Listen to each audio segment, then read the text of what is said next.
Ami's life was a symphony of luxury and excess, a never-ending parade of designer clothes, expensive cars, and lavish parties.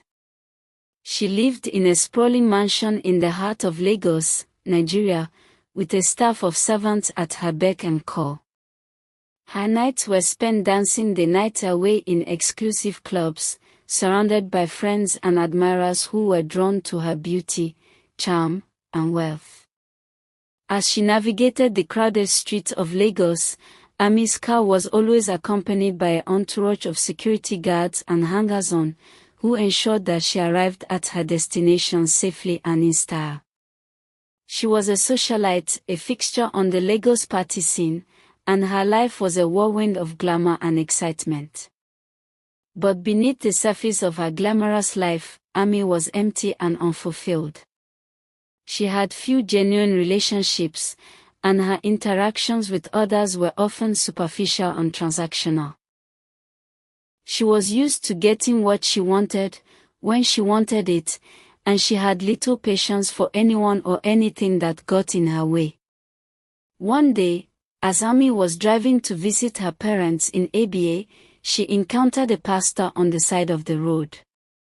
He was standing under the scorching sun, dressed in simple, warm clothing, and Ami's car splashed water on him as she drove by.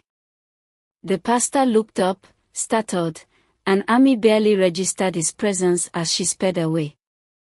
When the pastor approached her car window, Ami refused to apologize, treating him with disdain and looking down on him because of his humble appearance.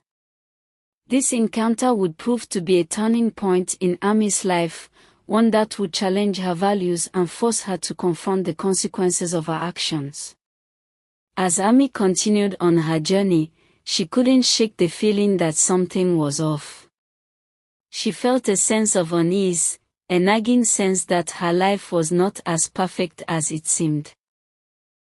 But she pushed the feeling aside, focusing instead on the excitement of visiting her parents and enjoying the luxuries that awaited her.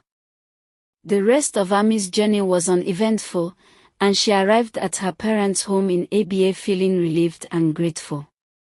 But little did she know, her encounter with the pastor was only the beginning of a journey that would change her life forever. In the days that followed, Ami's life continued to unfold with all the trappings of luxury and excess. But beneath the surface, cracks were beginning to appear, and the foundations of her world were about to be shaken to their core. Ami's treatment